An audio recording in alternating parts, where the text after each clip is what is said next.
Mahaba at matagal ang pila ngayon ng mga biyaheng Bicol sa PITX o Parañaque Integrated Terminal Exchange. Fully booked na kasi ang mga bus hanggang December 24. Kanina pa, mga 2 hours na yata kami dito. Hindi ko pa alam kung makakasakay kami. Si Melanie, 5 oras inabot bago nakabili ng tiket. Mas mahal ang binili niya ngayong tiket dahil premium bus na ang kanyang nakuha at point-to-point pa papuntang Tabaco, Albay. Talagang i-grab ko na makauwi lang.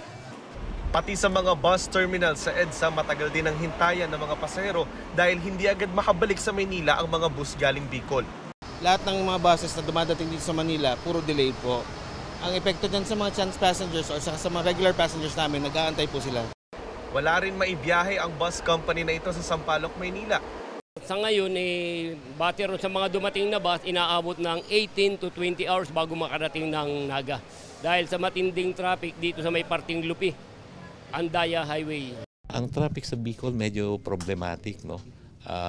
Dahil nga may mga highways na mga na-damage ng bagyo. Itong holiday na to baka hindi na natin masolusyonan kaagad, no? Kaya yung solusyon nga ay naghahanap ng alternate roads, no? Sa Manila Northport, nag-inspeksyon si Transportation Secretary Jaime Bautista sa Pantalan, pati na sa loob ng isang barko. Fully booked na rin hanggang December 24 ang mga biyahe ng barko, lalo na ang papuntang Cebu at Bacolod. Kung babiyahe pagkatapos ng Pasko, tumawag muna sa hotline o i-check online ang website ng shipping line kung may available tickets bago pumunta sa Pantalan. Huwag na po mag-take ng chance or maging chance passenger po sa Pantalan. Huwag na po sila pumunta dito kung wala pa silang ticket. Nag-inspeksyon din si Bautista sa NAIA Terminal 3. Marami mang pasahero, mabilis naman ang pila sa immigration. May nag-inspeksyon, maluwag yung airport natin. Tignan natin mamaya pagka wala na yung nag-inspeksyon.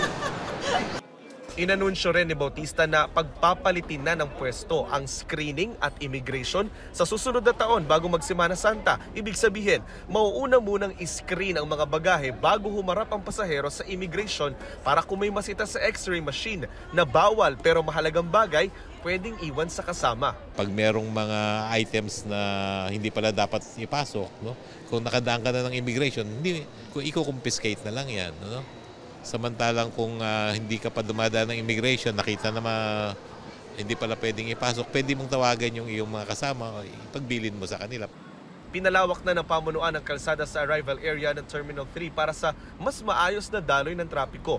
Binawasan ng parking space doon para madagdagan ng 2 linya ang kalsada. Ayon kay Bautista, 150,000 na pasahero kada araw ang inaasahan sa NAIA ngayong Christmas rush.